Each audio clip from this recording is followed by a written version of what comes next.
I didn't think a pair of glasses could feel like hope, but watching my 7-year-old son, Noah, blink up at the world with brand new lenses, his eyes widening like he was seeing color for the first time, I felt something warm crack open inside me. The optometrist had adjusted the frames carefully on his tiny nose, and when Noah whispered, "Mom, I can see the leaves," my throat tightened. He didn't mean just the tree. He meant life. For months, he'd been squinting at books, leaning too close to the TV, stumbling over steps. But every time I tried bringing it up at home, my parents brushed it off. Please subscribe to our channel and tell us in comments from where are you watching this video. "He's dramatic," my mom would say. "He's copying other kids," my dad insisted. But Noah wasn't copying anyone. He simply couldn't see. So I saved for months, skipping lunches, taking extra shifts, walking to work instead of taking buses, until I finally had enough for the exam and the glasses. When Noah held the black case against his chest with both hands, he whispered, "Do I look smart now, Mom?" "You always were," I said. I should have taken him somewhere safe afterward, but my parents had demanded we attend a family lunch that afternoon. They didn't ask, they summoned, and I knew if I didn't show up, they would punish me and Noah for weeks. So I drove us to their house, praying they'd be too distracted by their own cruelty to notice the glasses. When we stepped through the door, my mom's eyes immediately narrowed. She didn't say hi. She didn't smile at Noah. She stalked straight toward him like he was a problem she'd been waiting to solve. "What's that on his face?" she demanded. I kept my voice steady. "They're his new glasses. He needs them. She grabbed Noah's chin so fast he flinched. "You look ridiculous," she snapped at him. "Take them off." Noah's little hands moved instinctively to protect the frames. "Grandma, I like them. I can see now." Dad walked in from the kitchen and barked out a laugh. "Figures. Her kid needs gadgets to function. Weakness runs in that branch." My nephew Tyler, 10 years old, spoiled down to the bones, ran over with a toy car in his hand. "What's wrong with his face?" he asked loudly. Noah shrank behind my leg. "He's wearing glasses," I said. "That's all?" Mom's lip curled. "Glasses. You think you're rich now? Buying useless things? Trash doesn't need vision." Dad smirked. "Put the money toward rent. Or better yet, give it to your sister. At least she invests in real family." Before I could step in, before I could breathe, my mom reached forward with lightning speed. She ripped the glasses off Noah's face. "No!" Noah cried, hands clawing at the air where his glasses had been. I grabbed her wrist, but she was already doing it. The snap echoed through the room like a bone. "Breaking!" She broke them in half, clean down the middle. 2 pieces dangling from her fingers like something she'd killed.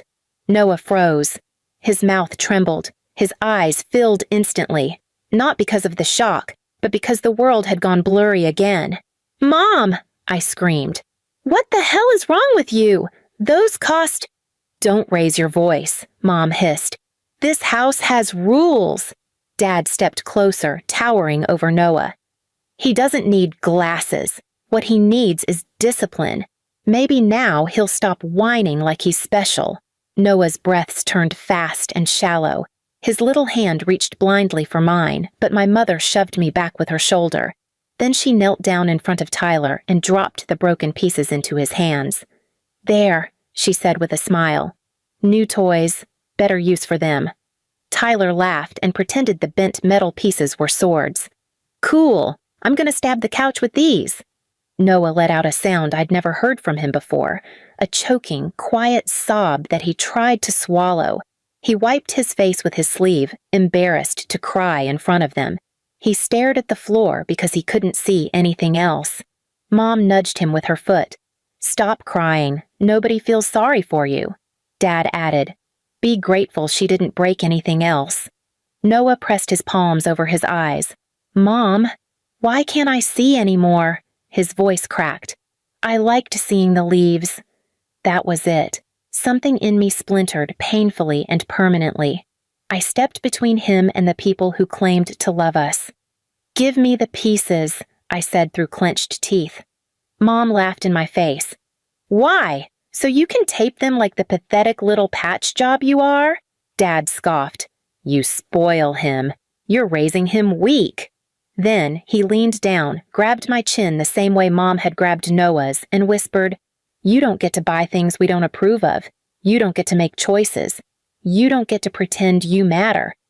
I jerked away, heartbeat pounding in my ears. They had Noah crying.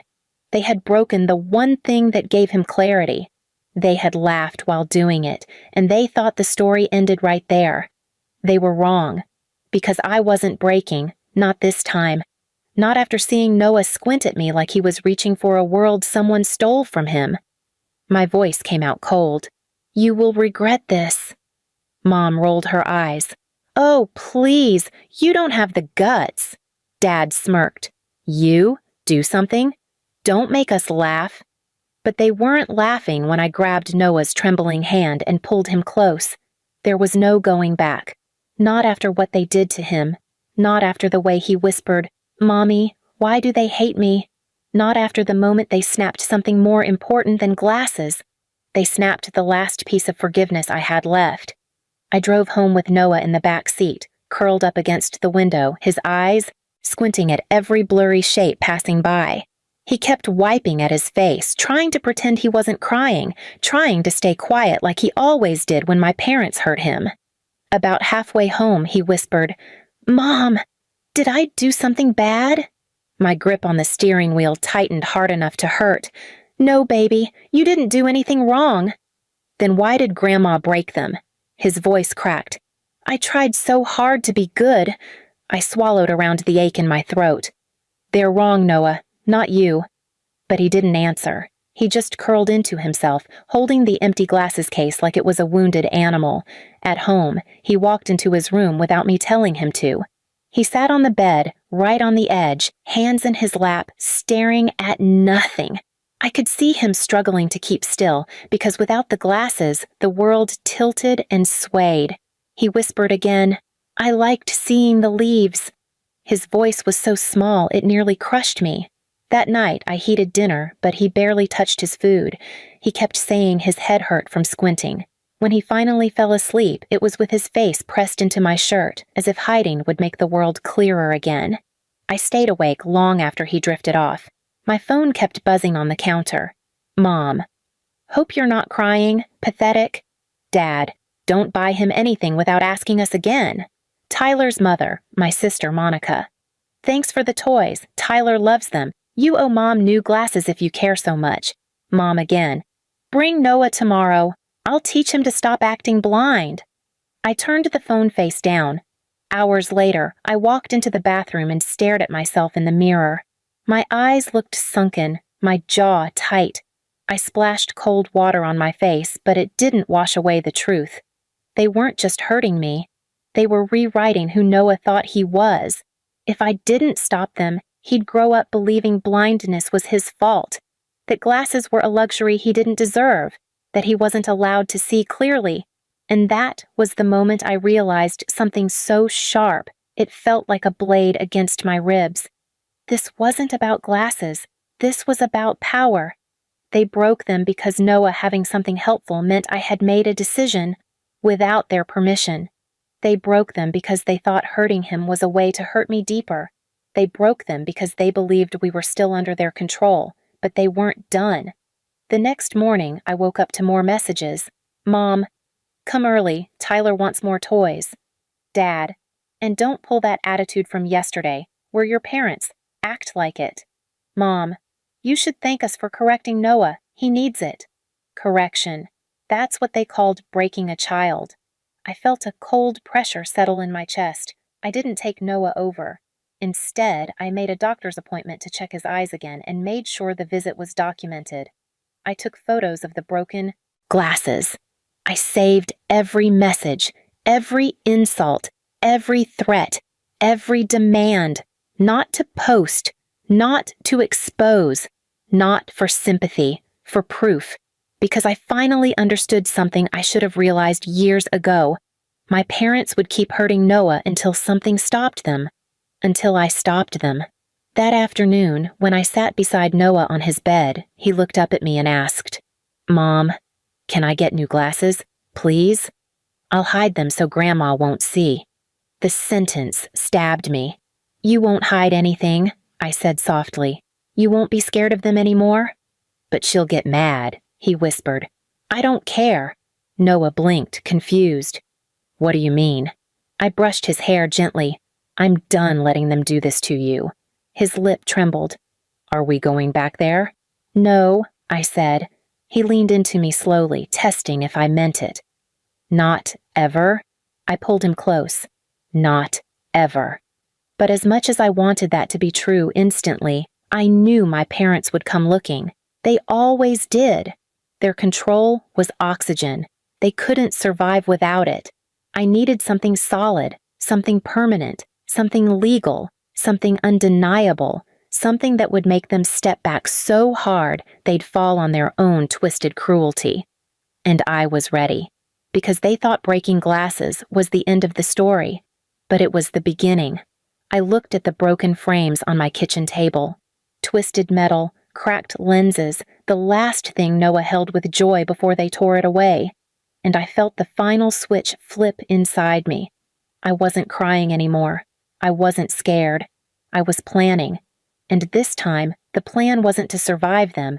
It was to end their access to us altogether.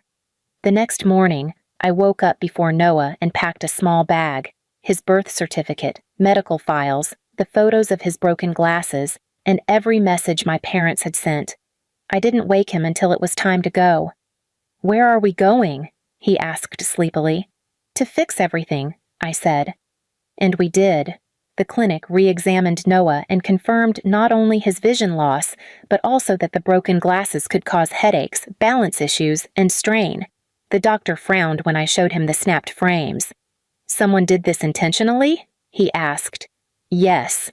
He wrote a formal incident note and attached it to Noah's file. That mattered. Next, we went to the police station, not for a dramatic arrest, not for a scene, but to file a non-emergency child endangerment report and request that my parents be legally restricted from unsupervised contact. I presented the messages where they called him trash, demanded he be brought back so they could correct him, and bragged about breaking the glasses. The officer didn't look amused. "This is enough to start a case," he said. "You did the right thing?" I didn't feel powerful, not yet, but I felt steady. After that, I went somewhere my parents never expected me to. Step foot in. A lawyer's office. A quiet woman with silver glasses and a calm voice read everything. Every insult, every threat, every photo, every broken piece of Noah's world. And she closed the folder slowly. "You have enough here to file for legal restrictions, harassment protections, and full parental autonomy," she said. "Your parents will not be allowed near your son without consequences." That was when the fear broke. Not mine. Theirs. Because the next day, when I refused to bring Noah over, the doorbell exploded with angry ringing. My parents shoved their way onto the porch, red-faced and furious. Tyler and my sister stood behind them. Mom banged on the door. "Open this! Now!" Dad yelled, "You think you can keep our grandson from us?" I stepped outside, but this time Noah stayed safely behind me, holding the new glasses the clinic had rushed for him. "You don't get access to him anymore," I said. "Legally." They froze. "What do you mean, legally?" Dad demanded. I handed him the official notice, the temporary protective order, the police record, and the lawyer's letter stating all contact must go through legal channels. Mom snatched the papers and skimmed them, her face drained of color. You filed this against U.S.?" "Yes," I said, "for breaking his glasses, for endangering him, for harassing us, for emotional harm." Tyler's mom, my sister, scoffed. "You're overreacting." I pointed at Noah inside the window, holding his new glasses with shaking hands. "Tell him that." Dad's voice cracked with something I had never heard before. Fear. "Undo this. Fix this. We didn't mean—" "You meant every word," I said. "And now it's documented." Mom stepped closer, voice trembling with panic. Maya, please, we're family. No, I said quietly. Family doesn't do what you did. She reached for my arm, but I stepped back. You lost access, I said. You lost control, and you lost us.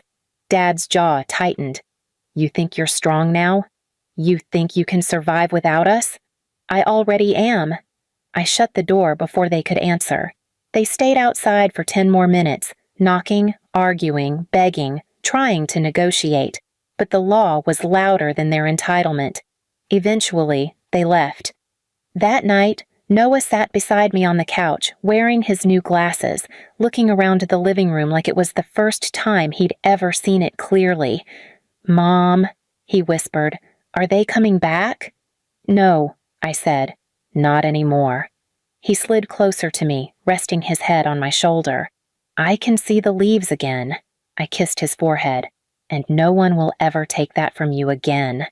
Behind those words wasn't poetry, just truth, just safety, just an ending they could never undo. My parents didn't just lose the right to break his glasses. They lost the right to break anything in our lives ever again. Please subscribe to our channel and tell us in comments from where are you watching this video.